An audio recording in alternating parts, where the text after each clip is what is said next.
Varicose veins కి సరైన చికిత్స కోసం సంప్రదించండి ఎవిస్ హాస్పిటల్. నమస్తే రమ్మగారు. నమస్తే జయ. చందమామ కథ ఒకటి చెప్తారా? పూర్వం అట కేరళ రాజ్యంలో రసార్ణవుడు అని ఒక ఆయుర్వేద వైద్యుడు ఉండేవాడట. ఆయన చాలా కాలం గురు శుశ్రూష చేసి ఎన్నో గ్రంథాలు చదివి వైద్యం చేసేవారు. అమృతహస్తమే అయింది. ఆయన చేత్తో కుదరని జబ్బే లేదు. అద్భుతమైన వైద్యం చేసేవాడు. ఈ రసార్ణవుడి కుమారుడు సోమదత్తుడు. అతను కూడా ఆయుర్వేద వైద్యమే. సాధారణంగా అనుచానంగా వైద్యాలు వస్తూ ఉంటాయి. వంశపారంపర్యంగా చేస్తారు. అయితే ఏమైంది, కుర్రవాడు కూడా చేస్తుండేవాడు వైద్యం. ఈయనకి ఒకసారి ఏమనిపించిందంటే, నేను ఇంతకాలం గురు శుశ్రూష చేసి మా నాన్నగారి దగ్గర ఎన్నో తాళపత్రాలు ఉండి నేను ఎంతో భక్తి తత్పరతతోటి ఈ పని చేస్తున్నాను. అనుచానంగా వస్తుంది కాబట్టి నా కొడుక్కి కూడా వచ్చింది, కానీ నాలాగా వీడు చేయలేకపోతున్నాడు. నా అంత అనుభవం వీడికి రాలా. అందుకని ఏదైనా ఒక దైవ సహాయం లభించాలి. నాడి చూసి వైద్యాన్ని, వీడి జబ్బు ఇదేని పసిగట్టగలగాలి. వాడి చేత్తో ఏది ఇచ్చినా తగ్గిపోవాలి. దీనికి ఏదైనా ఒక దైవ సహాయం తీసుకుందామని అనిపించింది. ఆయన కొడుక్కి తన వైద్య వృత్తి అప్పచెప్పి, ఇల్లు వాకిలి ఆశ్రమం అన్నీ అప్పచెప్పి, తోటలు దొడ్లు ఉన్నాయి, ఇవన్నిట్లలో ఈ మన మూలికలు అవి ఉండేవి, తపస్సుకి వెళ్ళిపోయాడు. ఆయన 3 ఏళ్ల పాటు చాలా తీవ్రంగా అశ్విని దేవతల కోసం తపస్సు చేశాడు. అశ్విని దేవతలు కొంచెం సులువుగా ప్రత్యక్షం అవుతారు. మనం ఇంతకు ముందు కూడా ఒక కథ చెప్పుకున్నాం. అయితే ఈ దేవతలు ఇద్దరూ ప్రత్యక్షం అయ్యారు. ఏం కావాలి నీకు అని అడిగితే, ఒక అద్భుతమైన వైద్యం చేయగలిగే చెట్టు, దానివల్ల కుదరని జబ్బు లేకుండా చేయమని అడిగారు. ఇవ్వమని అని అడిగాడు. ఒక మూలిక అలాంటిది ఇవ్వమంటే వాళ్ళు ఏం చేశారట, కొన్ని గింజలు ఇచ్చారు. ఒక గింజలు ఇచ్చి, ఈ గింజల్ని పాతిపెట్టు, దీని నుంచి ఒక మహావృక్షం వస్తుంది. ఇది స్వార్థరహితంగా చేసినంత కాలం దాంతో ప్రతి జబ్బు తగ్గిపోతుంది. స్వార్థం లేకుండా చెయ్యాలి, స్వార్థరహితంగా చేసినంత కాలం పనిచేస్తుంది. దీనికి ఒక ఫలం కాస్తుంది, అది స్వర్గ ఫలాన్ని ఇస్తుంది, అమృత ఫలం. అది స్వార్థంతో తీస్తే మాత్రం రాదు. స్వార్థంతో తీసారా వేరే అడ్వర్స్గా వచ్చేస్తాయి. ఆ పండు కోసాక ఇంక ఈ చెట్టు లాభం లేదు అని చెప్పారు. ఈయన బీజాలు తీసుకుని మళ్ళా కేరళ రాజ్యానికి వచ్చేసాడు. వచ్చాక తన వాకిట్లో ఒక పక్కగా మంచి ఈశాన్య దిక్కున ఈ అద్భుతమైన గింజల్ని, దేవతలు ఇచ్చిన గింజల్ని నాటాడు. చూస్తూ ఉండగానే ఒక చెట్టు మొలిచింది. తక్కువ రోజులుండి అది మహావృక్షమైంది. దాని ఆకుతో తలనొప్పి, కడుపులో నొప్పి, వీపు నొప్పి, వేలు నొప్పి, పడింది గాయం, కాలిన గాయం అన్నీ నయమైపోయేవి. ఆకులు కోయటం, చూర్ణం చేయటం, ఇచ్చేయటం, రసం తీయటం, ఇచ్చేయటం, ఆకులు తీసి పుండు మీద వేస్తే మానిపోతుంది. దీనికి చిటారు కొమ్మన ఒక ఎర్రని అద్భుతమైన అంత ఫలం కాసింది. ఒకటే. వచ్చిన వాళ్ళందరికీ రసార్ణవుడు చెప్పేవాడు, అది విషఫలం, ఆ కండు కోయకూడదు. ఈ ఆకులు కూడా తండ్రి కొడుకే పనిచేస్తాయి, వీళ్ళే కోస్తారు, వాళ్ళకే కదా అది వచ్చింది. అవును. చక్కగా వైద్యం చేసేవాళ్ళు. జరిగింది కొంతకాలం జరిగాక రసార్ణవుడు పెద్దవాడైపోయాడు. ఆయన మరణించే సమయంలో కొడుకుని దగ్గర పిలిచాడు. నాయన, విషఫలం అని చెప్పే కానీ అది విషఫలం కాదురా, అది అమృత ఫలం. ఓహో, ఈ చెట్టు ఆకులు నువ్వు స్వార్థం లేనన్నాళ్ళు నీకు పనిచేస్తాయి. స్వార్థం నీ బుద్ధిలోకి వచ్చిందా, ఈ ఆకులు పనిచేయి అంటే కొడుకు అన్నాడు. సోమదత్తుడు ఆతృతగా, నాన్న నువ్వు అమృత ఫలం అంటున్నావు, చచ్చిపోయేందుకు సిద్ధంగా ఉన్నావు, ఆ పండు కోసి నువ్వు తీసుకుంటే నువ్వు బతుకుతావు, మన కోసమే కదా అశ్విని దేవతలు ఇచ్చింది అంటే ఆయన చెప్పాడు, కాదురా నాయన, ఆ పండు కోసామా ఇక ఈ చెట్టు పనిచేయదు. ఓహో, ఈ చెట్టే మన జీవనం, ఈ చెట్టు వల్లే అందరికీ జబ్బులు తగ్గుతున్నాయి, ఈ చెట్టే మన ప్రఖ్యాతి, స్వార్థం రాకుండా చూసుకో, పండు మాత్రం కోయొద్దు. బాగుంది. సోమదత్తుడు ఎంతకాలమో వైద్యం చేస్తూ ఉండేవాడు. వచ్చిన వాళ్ళంతా అడిగేవాళ్ళు, మా నాన్నగారు అది విషఫలం అన్నారు, ఆ పండు ఉంటేనే ఈ చెట్టుకు బలం, కానీ అది కోయకూడదు, ఏదో చెప్పేవాడు. ఎవరు దాని జోలికి వెళ్ళేవాళ్ళు కదా. ఈ డాక్టర్ దగ్గరికి వచ్చే వాళ్ళంతా జబ్బులు మారి వాళ్లే కదా, వేరే యావగేషన్స్ తోటి ఎవడు రాడు అక్కడికి. అంతేగా, కొత్త ఐడియాలతో రారు. ప్రతి వాళ్ళు వైద్యం కోసమే వస్తారు. డాక్టర్ల దగ్గరికి వచ్చేందుకు పిచ్చి వేషాలు వేయడానికి వస్తున్నారంటే ఎవరైనా వాళ్ళు మనుషులుగా ఉండడానికి కూడా పనికిరారు. అంతే, డాక్టర్ దగ్గరికి వైద్యం కోసమే వెళ్ళాలి. అయితే ఏమైంది, కొంతకాలం గడిచాక ఆ ఊరి రాజ్యం తాలూకు రాజుగారికి విపరీతమైన కడుపులో నొప్పి. ఎన్ని మందులు వాడారో తగ్గల. రకరకాల మందులు వేసుకుని ఆయన కడుపులో మంటలు పుట్టేవి, పిసుకు పుట్టేసేది.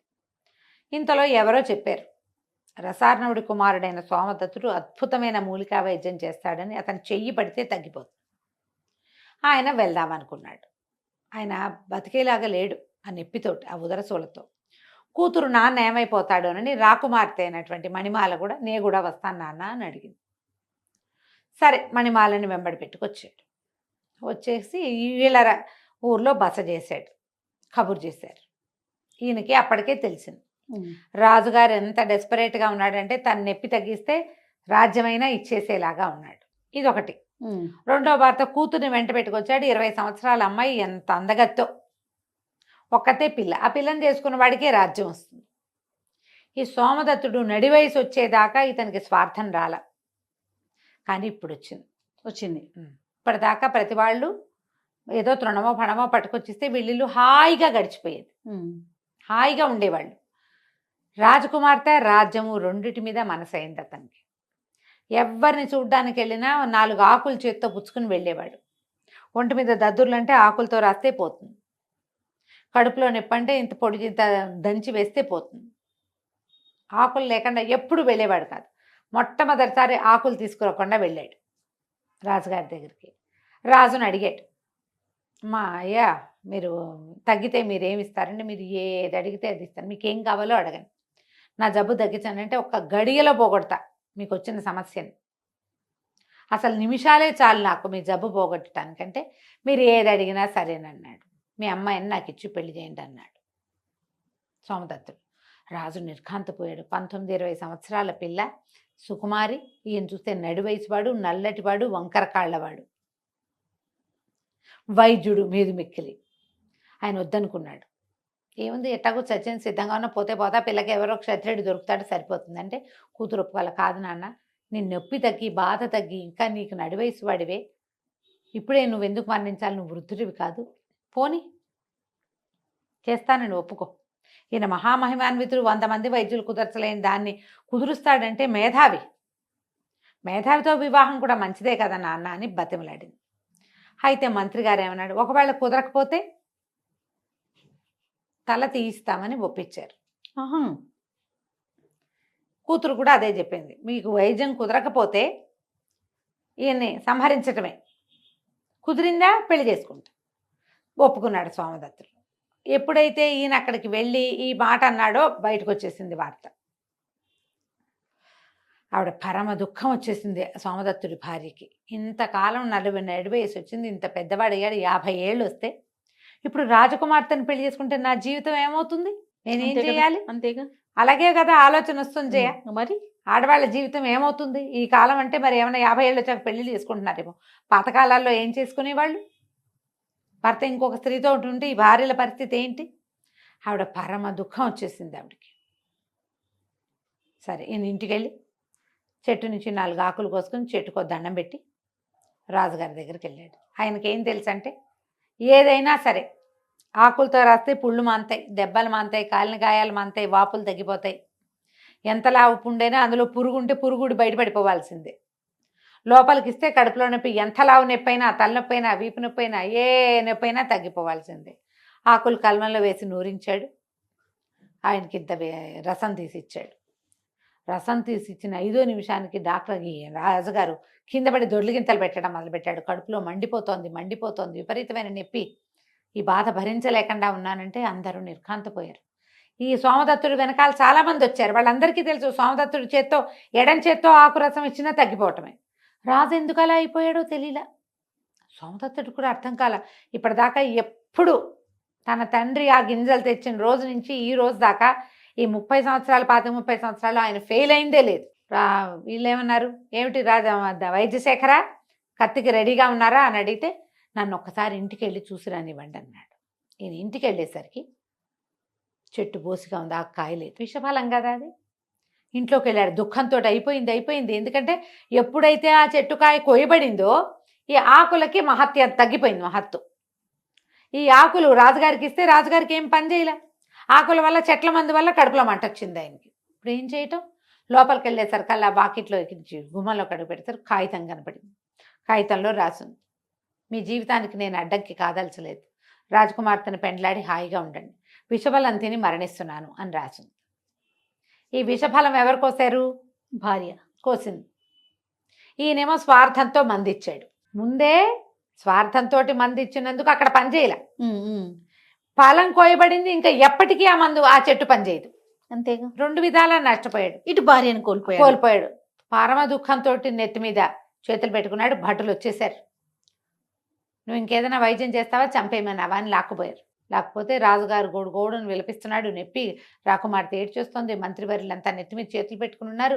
ఈయనకి కత్తి తెగటార్చటానికి నుంచునుంటే ఆకాశంలో నుంచి ఒక అశరీరవాణి వినపడింది, నా భర్తని క్షమించండి, అతను మొత్తం జీవితంలో మొట్టమొదటిసారి స్వార్థానికి లోనయ్యి ఈ పొరపాటు చేశాడు అని ఆకాశంలోంచి ఒక మూలిక కింద పడింది.